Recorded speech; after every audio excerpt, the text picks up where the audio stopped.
O capítulo 3 de 1 Timóteo tem como tema os atributos da liderança da igreja. Os atributos da liderança da igreja. E nós dividimos esse capítulo 3 em 5 partes. A primeira parte, nós falamos sobre o que significa o episcopado. O que significa o episcopado? 1 Timóteo, capítulo 3, versículo 1. Na segunda parte, nós começamos a falar sobre as qualificações do presbítero. Vai do versículo 2 até o versículo 7. Versículo 2 até o versículo 7. Nós destacamos algumas áreas importantes. E hoje nós vamos encerrar com a última área importante que nós vamos tratar aqui nessa noite. Bem? Boa noite, Elizabeth. Beth, boa noite. A paz de Cristo. Amém? Bem, nós destacamos, em primeiro lugar, a área familiar, a vida familiar do presbítero. Nós tratamos a respeito disso, né? Segundo, nós tratamos da área financeira do presbítero. Terceiro, nós tratamos da área de relacionamentos interpessoais. Quarto, nós tratamos da reputação pessoal do presbítero. Quinto, nós tratamos sobre o domínio próprio do presbítero. Boa noite, Ana Magalhães. Vai entrando aí, tamo junto. E a semana passada nós tratamos sobre a maturidade, a área de maturidade espiritual do presbítero. Hoje eu vou encerrar com a área pedagógica. A área pedagógica na vida do presbítero. Amém? Vou encerrar destacando esta área, falando um pouco desta área, é bem curtinho. E aí a gente entra na terceira parte. A terceira parte fala sobre as qualificações dos diáconos. As qualificações do diácono, que vai do 1 Timóteo capítulo 3, do versículo 8 até o versículo 13. Amém? Tá? Mas deixa eu encerrar primeiro essa última parte aqui do presbítero, né? As qualificações do presbítero, sobre a área pedagógica na vida do presbítero. Está aqui em 1 Timóteo, capítulo 3, versículo 2, diz assim: o bispo deve ser um homem que ninguém possa culpar de nada, deve ter somente uma esposa, ser moderado, prudente e simples. Deve estar disposto a hospedar pessoas. Falei sobre hospitaleira, né, na sua casa. E aí vem o último, que nós vamos tratar agora. Ter capacidade para ensinar. O presbítero tem que ter capacidade para ensinar. Amém? Às vezes a pessoa deseja ser presbítero, mas ela não se prepara intelectualmente. Mas a Bíblia manda, o presbítero tem que ter capacidade de ensinar. Ele tem que ter preparo intelectual para poder ensinar a igreja. Boa noite, Patrícia Araújo, boa noite. Essa é a área pedagógica na vida do presbítero, a área pedagógica. Então diz assim: em termos de sua responsabilidade para com o desenvolvimento de seus liderados, o presbítero precisa ser apto para ensinar. Boa noite, Henrique, Deus te abençoe, meu amigo. Tamo junto. Amém? O presbítero precisa ser apto para ensinar. Vou repetir aqui, ó. Vou repetir. Em termos de sua responsabilidade para com o desenvolvimento de seus liderados, o presbítero precisa ser apto para ensinar. A palavra grega, didaktikos, no grego, né? A palavra grega aportuguesada, né? Didaktikos, traduzida por apto para ensinar, significa com habilidade e aptidão para ensinar. Para isso o presbítero precisa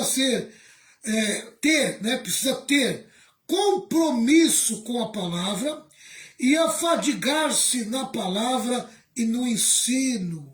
Amém? Vou repetir, para isso o presbítero precisa ter compromisso com a palavra e afadigar-se na palavra e no ensino. Quer dizer, ele precisa esmiuçar a palavra, precisa aprender a palavra para poder passar, né? Precisa gastar tempo, amém, com o aprendizado da palavra para poder ensinar. Ninguém pode ensinar sem primeiro não aprender, amém?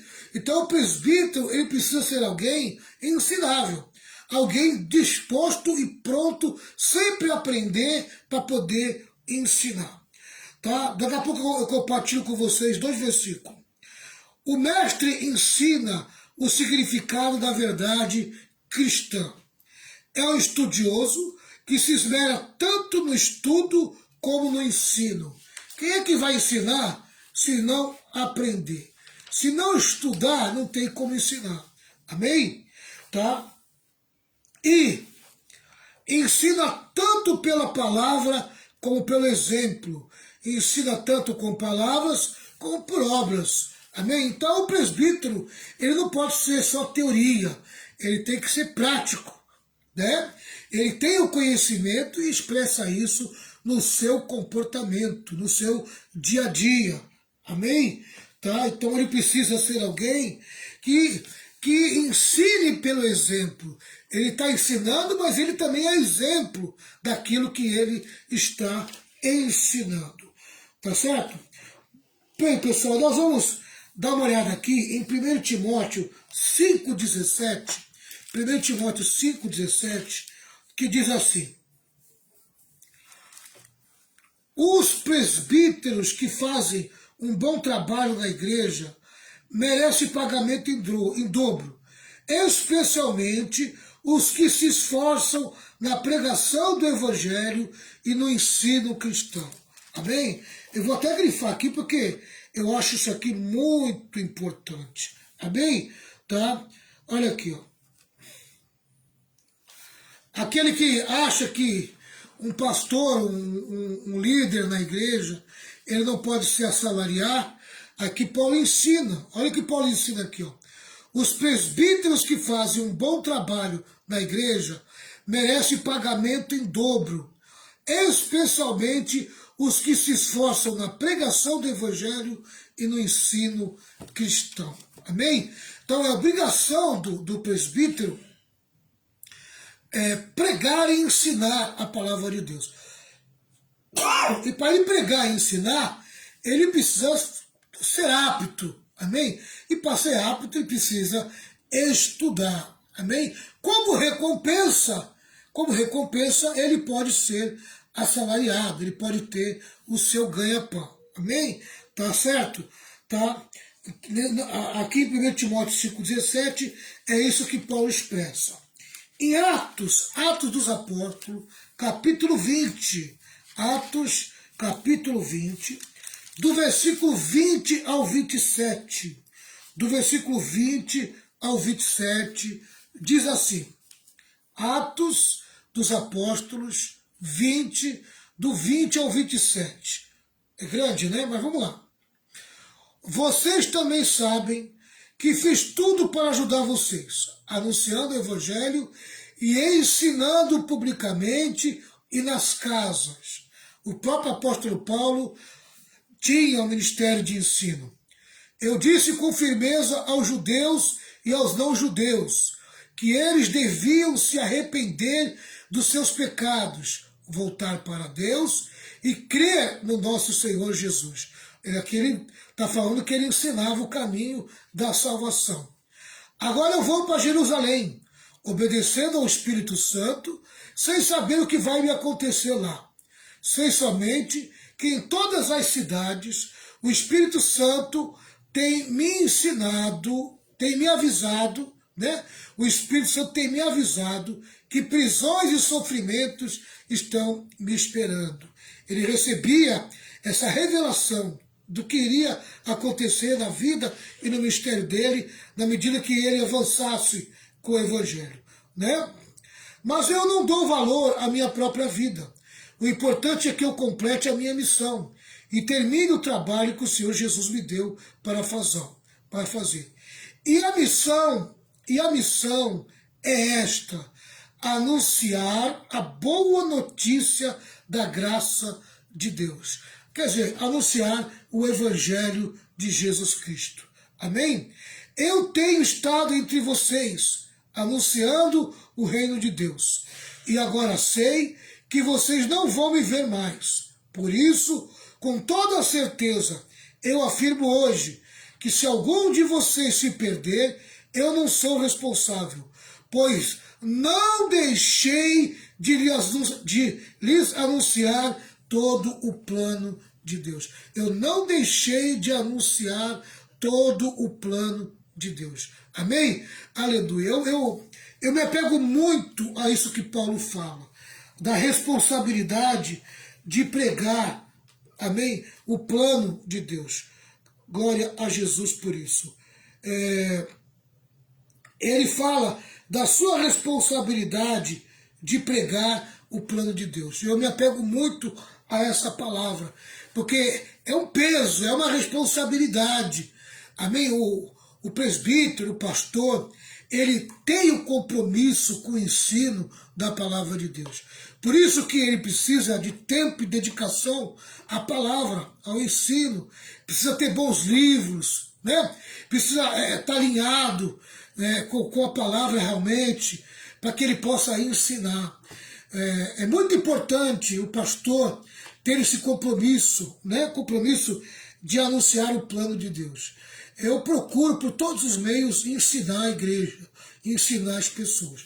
Tem muita gente que não entende. O pastor faz uma live e ele pega aí e começa a ensinar coisas que acho que não tem necessidade de ensinar.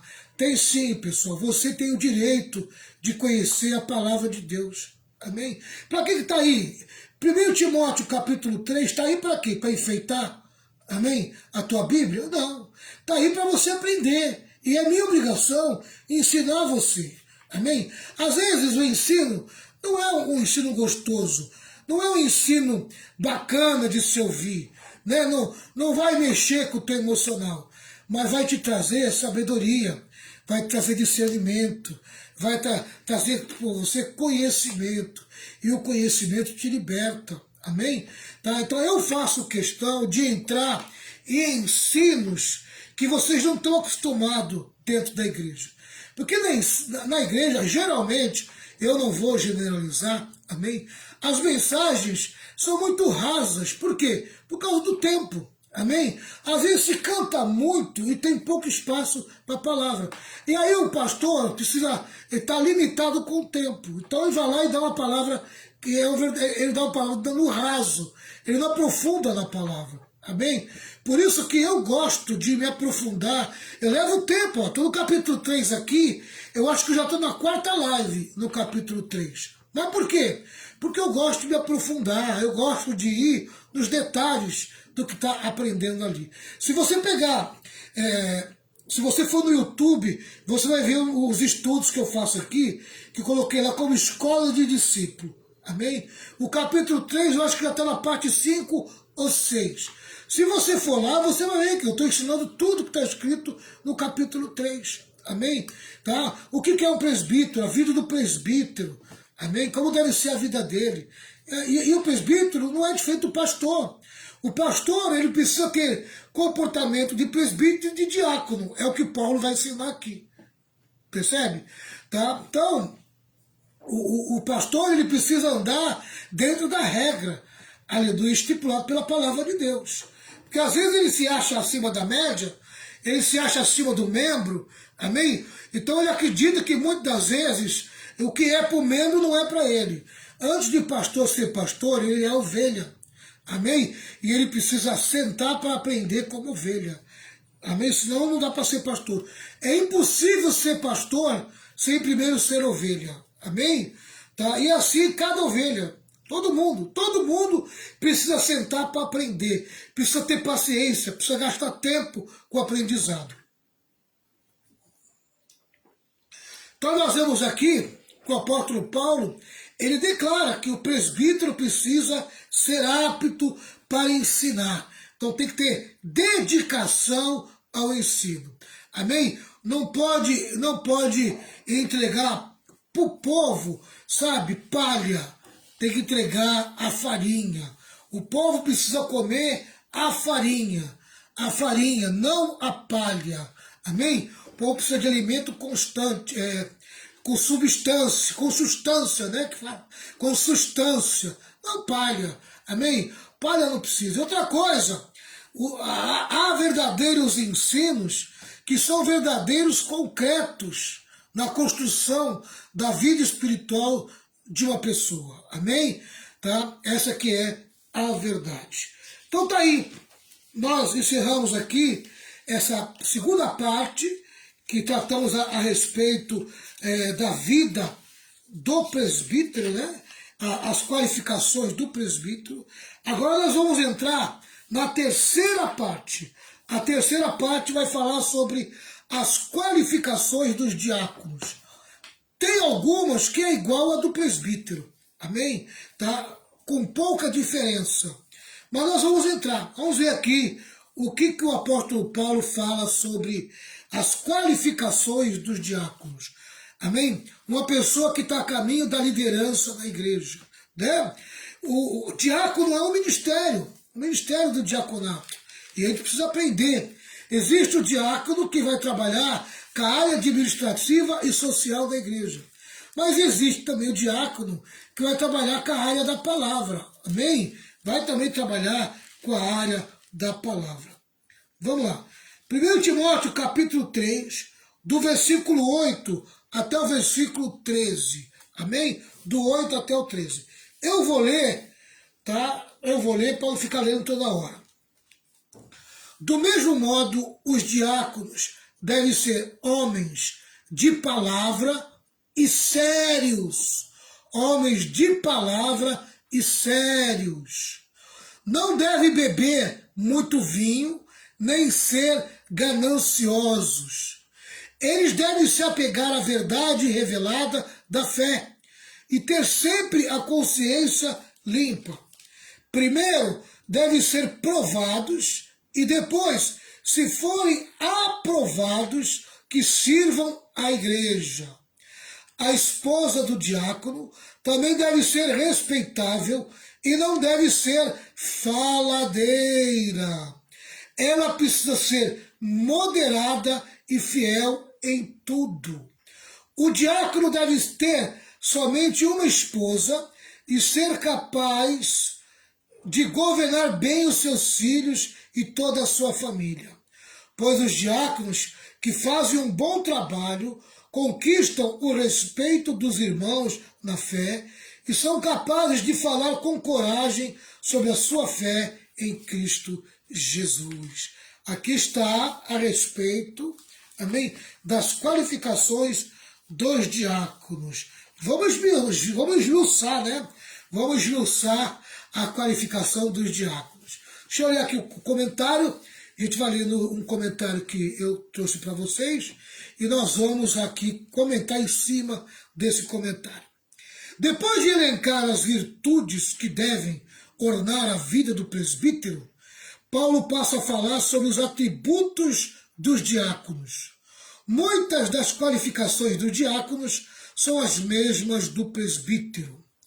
O diácono, no grego aportuguesado, lembra? Diáconos é o servo que coopera com aqueles que se dedicam à oração e ao ministério da palavra. Então, o diácono é o servo que coopera com aqueles que se dedicam à oração e ao ministério da palavra. Amém? No caso aqui, eram os apóstolos. Os apóstolos tinham um ministério específico que gastava muito tempo com a oração e com a palavra. Os diáconos ficavam com a área administrativa e social. Muitos deles também desempenhavam um ministério dentro da palavra. Mas vamos lá.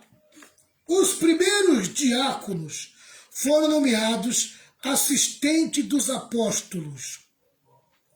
Há dois ministérios na igreja: a diaconia das mesas e a diaconia da palavra, a ação social e a pregação do evangelho. Amém? Tá, vou repetir. Há dois ministérios da igreja, a diaconia das mesas e a diaconia da palavra, a ação social e a pregação do evangelho. Amém? O ministério das mesas, não substitui o ministério da palavra. Nem o ministério da palavra dispensa o ministério das mesas. Nenhum dos dois ministérios é superior ao outro. Ambos são ministérios cristãos que exigem pessoas espirituais cheias do Espírito Santo para exercê-los. A única diferença está na forma que cada ministério assume, exigindo dons e chamados diferentes. Eu vou ler dois versículos aqui, três versículos. Atos, capítulo 6, Atos, capítulo 6, versículo 2, 3 e 4. Diz assim, 2, 3 e 4. Então os 12 apóstolos reuniram todo o grupo de seguidores e disseram: não está certo nós deixarmos de anunciar a palavra de Deus para tratarmos de dinheiro, tesouraria. Amém? Por isso, irmãos, escolhe entre vocês 7 homens de confiança, cheios do Espírito Santo e de sabedoria, e nós entregaremos esse serviço a eles. Assim, nós poderemos continuar usando todo o nosso tempo na oração e no trabalho de anunciar a palavra de Deus. Amém? Aleluia. Sabe o que dizer isso? Separa para mim homens, tá? Que tem um chamado administrativo. Tá? E aí os apóstolos colocaram o nome de diáconos. Tá? Os apóstolos cuidavam do ministério da oração e da palavra. E os diáconos cuidavam da parte administrativa e social. Amém? Tá? Então, a primeira linha ministerial que houve na Igreja Apostólica foi essas duas. Amém? O Ministério da Palavra e o Ministério da Administração e Serviço Social. Tá? Hoje tem um monte de ministério, né? Hoje trouxeram até o judaísmo para a igreja, né? Consagrar levita. Hoje não existe mais levita no mundo cristão. Amém? A igreja não adota levita. Isso é invenção dos homens. Amém? Tá? Os homens inventaram. Levita é uma tribo. É uma tribo de Israel que cuidava do templo. Esses são os levitas. Tá? A igreja não tem levita. Pode ter cantor. Pode ter pessoas que cantam, pessoas que tocam. Amém? Mas ministério de levita na igreja não existe. Amém? Isso é invenção das pessoas. Isso é uma forma do pastor inventar um cargo, um título para satisfazer o coração das pessoas. Né? Porque como as pessoas gostam de título, o pastor precisa inventar título para dar para elas, que é o meio de segurá-las e o meio de satisfazer seu ego. Né? Tá? Mas não é bíblico. Tá? Levita no Novo Testamento não é bíblico. Amém? Tá? Levita é alguém que nasceu na tribo de Levi, tá? No Antigo Testamento. Então, desculpa se eu estou decepcionando você, mas essa é a verdade. Tá? No ministério cristão, no ministério da igreja, só existe 2. Amém? Tá? É o diácono, que cuida da parte material da igreja, administração social, e o ministério da oração e da palavra. Amém? Tá? Que quem exercia esse ministério eram os apóstolos. Tá certo? O ministério da palavra depois foi ocupado por evangelistas, foi ocupado por profetas, foi ocupado por mestres e ocupado por pastores. É o Efésios 5. É o ministério da palavra. Tá certo? Então vamos lá. Quais são as qualificações dos diáconos? As 4 qualificações que se seguem tratam do comportamento, da fala, do uso do álcool e da atitude em relação ao dinheiro. Esses 4 atributos revelam que os diáconos devem ter controle de si mesmo. Amém? Que os diáconos devem ter controle de si mesmo. Tá? Então vamos lá. Em 1 Timóteo 3,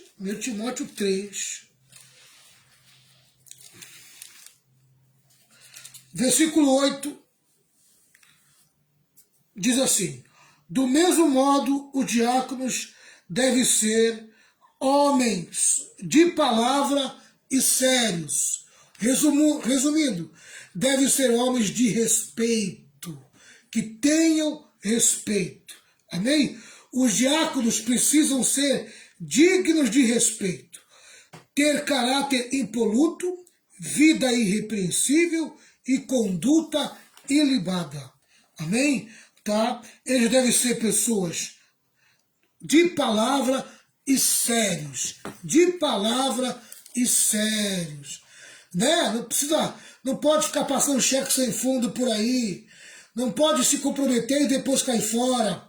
Amém? Não pode fazer promessa e depois não cumprir. Né? Homens de palavra. Seguro o que fala. Né? Não é mentiroso.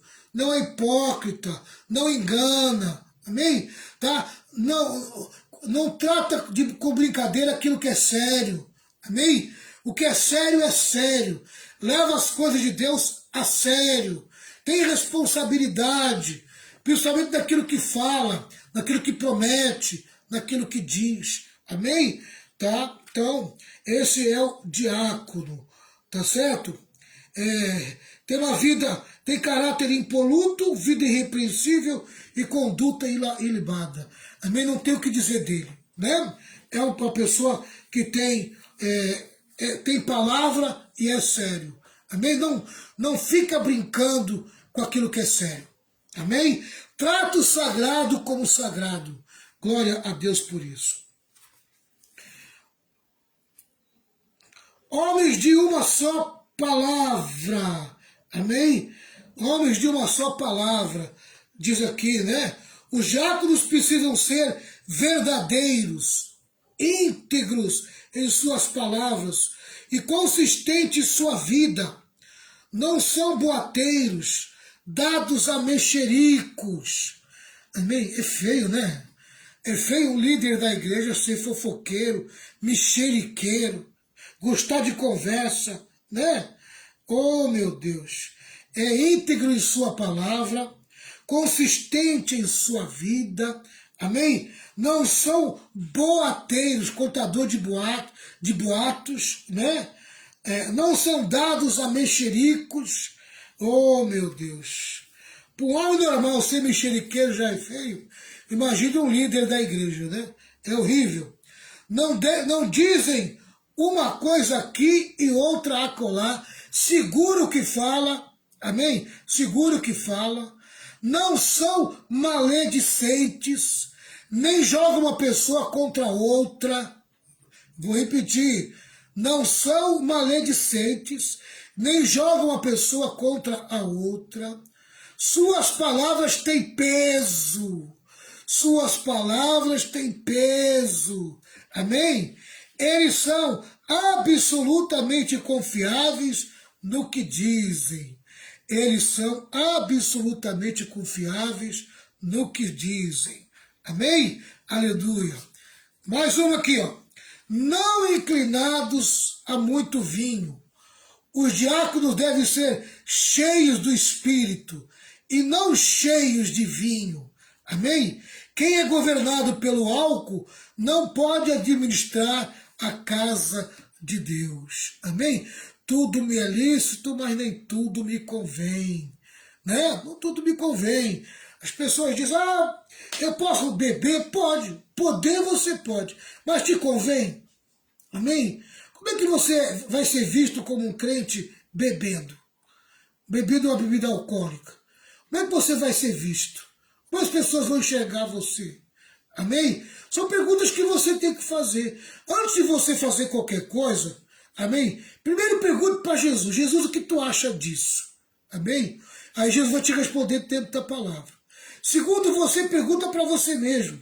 Amém? Como é que vai ser o meu testemunho diante das pessoas que me conhecem, se me verem fazendo isso? Amém? Né?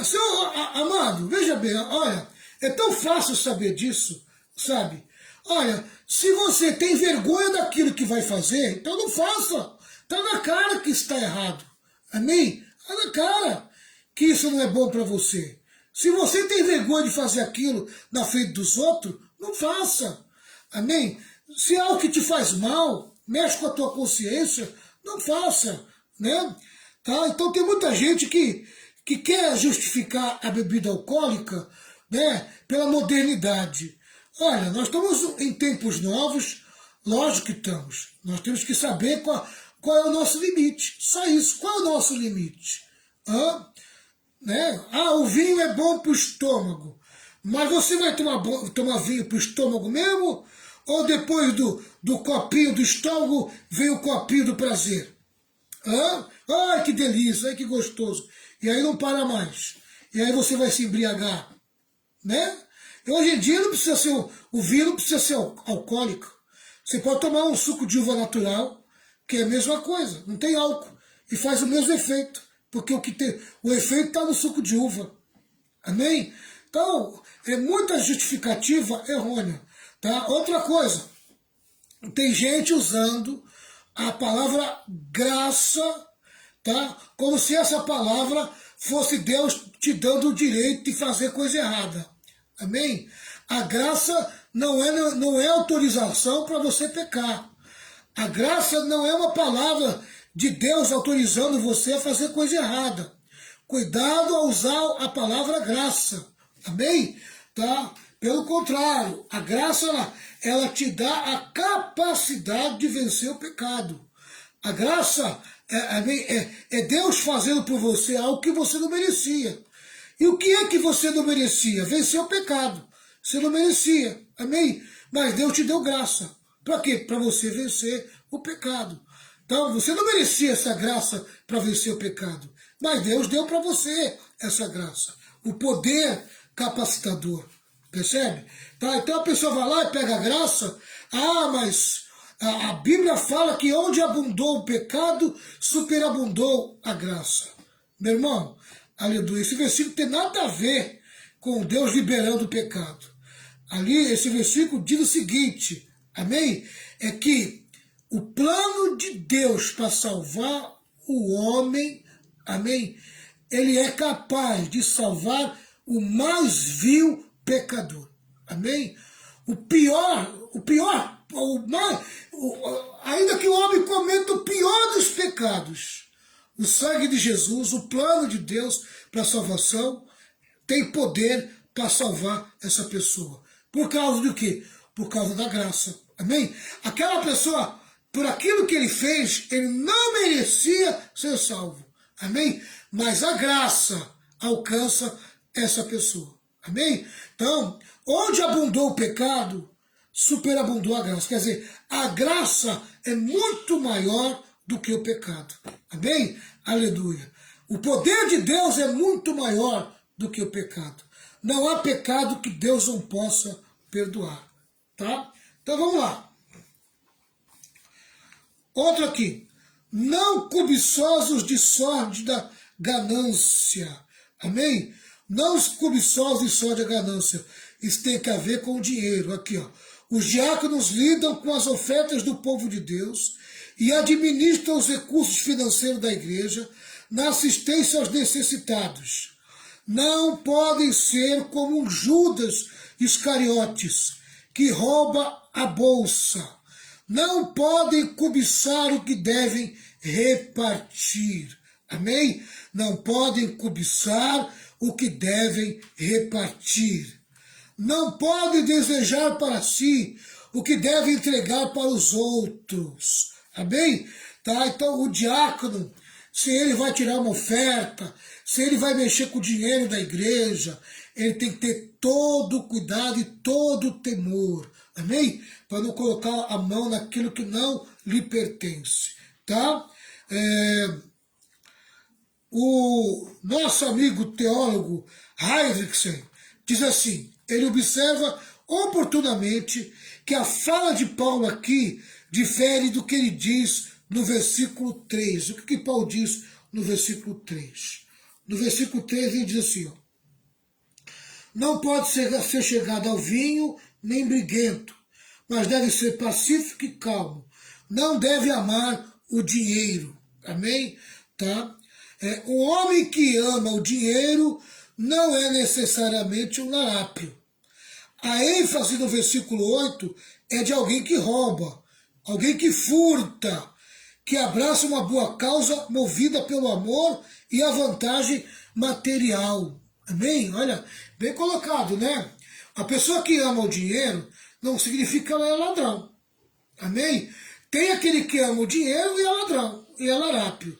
E tem aquele que ama o dinheiro apenas pelo amor que ele tem em conseguir vantagem material. Ele quer conseguir vantagens, então ele usa o dinheiro para alcançar vantagens, né? Tá. Esse homem é um homem de espírito mercenário, que se entrega por inteiro na busca de riquezas, ansioso por aumentar suas posses, sem importar se os métodos são justos ou mal. Amém? Tá?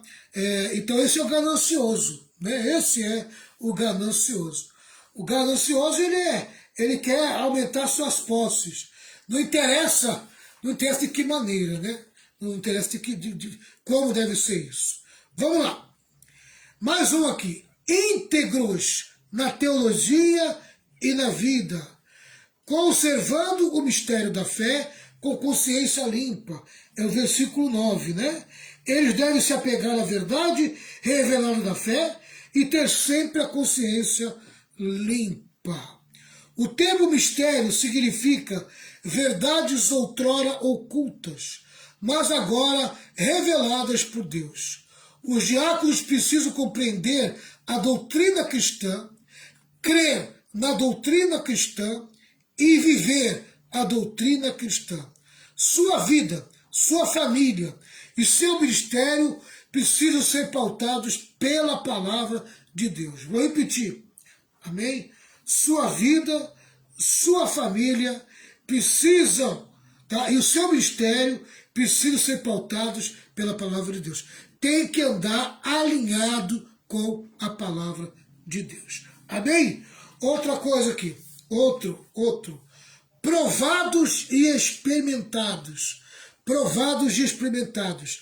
No versículo 10, que diz assim, primeiro devem ser provados e depois, se forem aprovados, que sirvam à igreja. Amém? Então, provados e experimentados. Os candidatos ao diaconato precisam ser primeiramente experimentados, passando por tempo probatório. Amém? O treinamento precede a escolha e a ordenação. O treinamento precede a escolha e a ordenação. Primeiro, a prova, depois o exercício, amém, do ministério. Primeiro se coloca a prova, depois coloca ele na prática, amém? Tá? O teólogo Warren Wiersbe lança a luz sobre esse assunto quando escreve: convém notar que vários líderes mencionados nas Escrituras foram provados antes como servos. José foi um servo do Egito durante 13 anos antes de se tornar o segundo no poder sobre aquela terra. Moisés cuidou de ovelhas durante 40 anos antes de ser chamado por Deus. Josué foi servo de Moisés antes de se tornar seu sucessor. Davi cuidava das ovelhas de seu pai quando Samuel o ungiu rei de Israel. Até mesmo Jesus veio como servo e trabalhou como carpinteiro. E o apóstolo Paulo fazia tendas, primeiro um servo, depois um líder. Amém? Primeiro, seja servo, depois um líder. Eu vejo muita gente chegando na igreja, ele já quer se tornar líder. Amém? Ele não passou nem pela prova do servo, não passou nem pela prova do ajudante. Ele já quer ser líder, já quer mandar. Amém? Né? Como gosta de mandar. Tem gente na igreja que gosta de mandar. Amém? Mas não gosta de ser mandado. Ele não gosta de servir. Né? Não gosta de servir. Tem que dar para ele uma posição de mandar.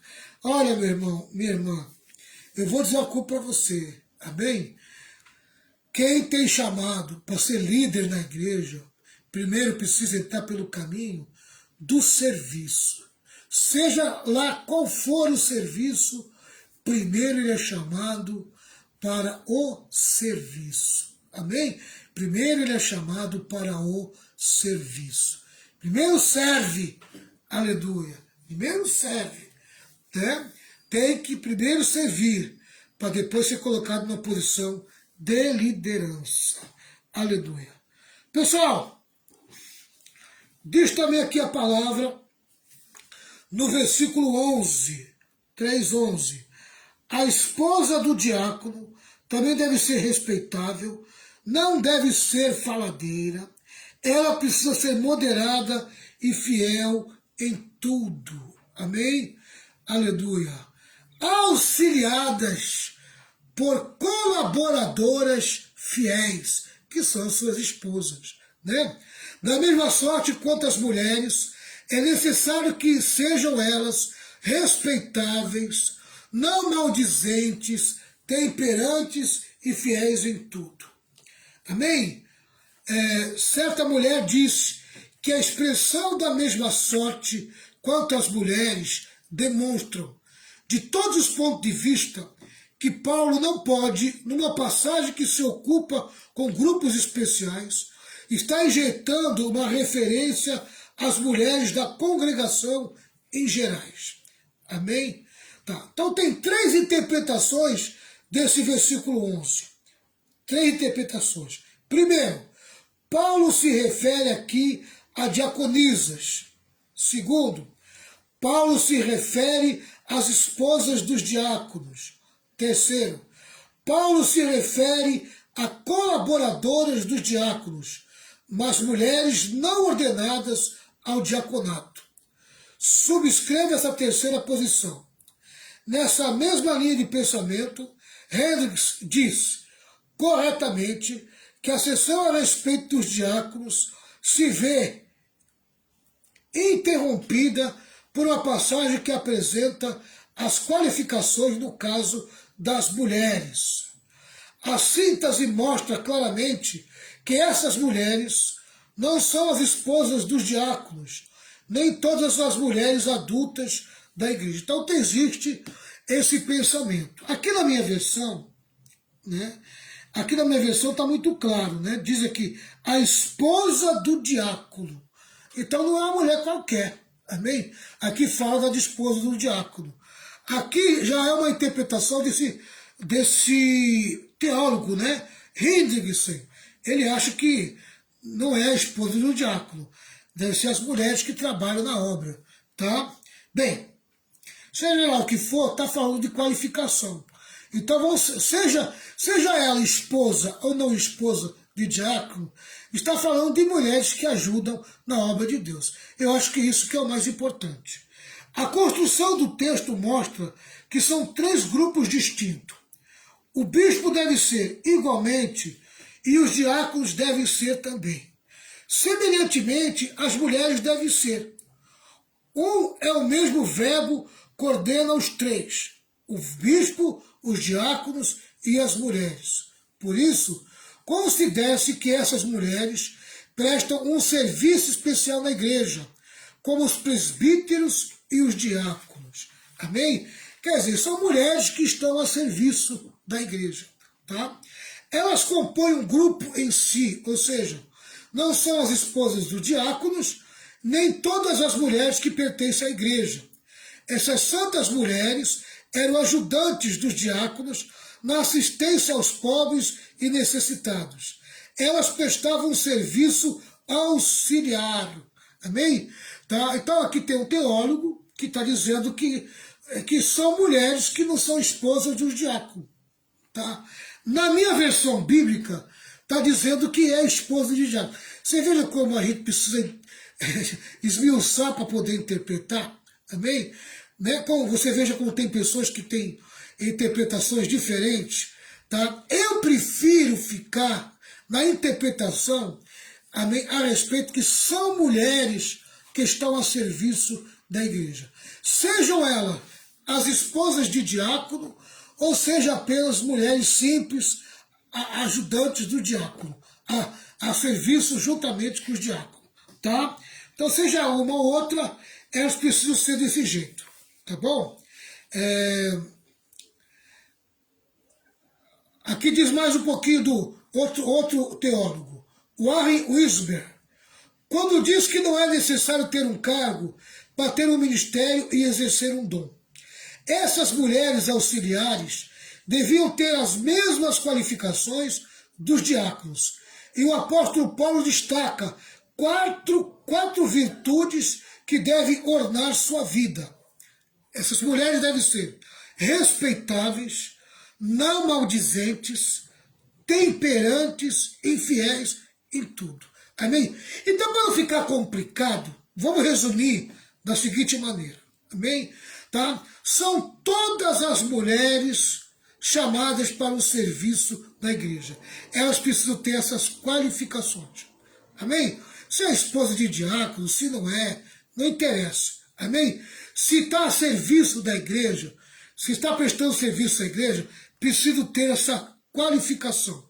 Ser mulheres respeitáveis, não maldizentes, temperantes e fiéis em tudo.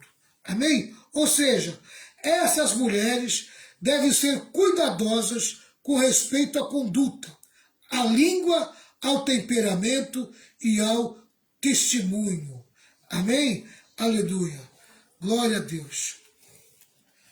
Diz a palavra também que os diáconos devem ser fiéis à esposa e líderes da família. Eles têm que ser fiéis à esposa e líderes da família. Esse já é o versículo 12. O diácono seja marido de uma só mulher e governe bem seus filhos e a própria casa. Os diáconos precisam ser fiéis à esposa e ser líderes espirituais de sua casa. Devem ensinar seus filhos e educá-los no caminho de Deus. Sua vida e sua família são a base do seu ministério diaconal. Amém? Dedicados ao serviço, versículo 13. Pois os que desempenharem bem o diaconato alcançam para si mesmo justa preeminência e muita intrepidez na fé em Cristo. O diaconato não é uma plataforma de privilégios, mas de serviço. Não é um cargo a ser ocupado, mas um ministério de serviço aos outros. Gostei disso aqui, amém? O diaconato não é uma plataforma de privilégios, mas de serviço. Não é um cargo a ser ocupado, mas um ministério de serviço aos outros. Aqueles que se esmeram no ministério de servir aos homens, em nome de Deus, recebem de Deus a recompensa. Amém? Concluo com as palavras de Stott, que é outro teólogo. Está claro que as qualificações para o episcopado e para o diaconato são muito semelhantes. São as qualificações básicas que todos os líderes cristãos devem ter. Colocando as duas listas lado a lado, podemos notar que há quatro áreas a serem investigadas. Com respeito à própria pessoa, o candidato tem de ter domínio próprio e maturidade, inclusive nas áreas da bebida, do dinheiro, do temperamento e da língua. Com respeito a seus relacionamentos, ele tem de ser hospitaleiro e amável. Com respeito aos de fora, muito respeitado. E com relação à fé, apegar-se firmemente à verdade e ter o dom de poder ensiná-la. Amém? Aleluia. Então tá aí as qualificações do presbítero, do diácono, amém? Das mulheres que servem na igreja.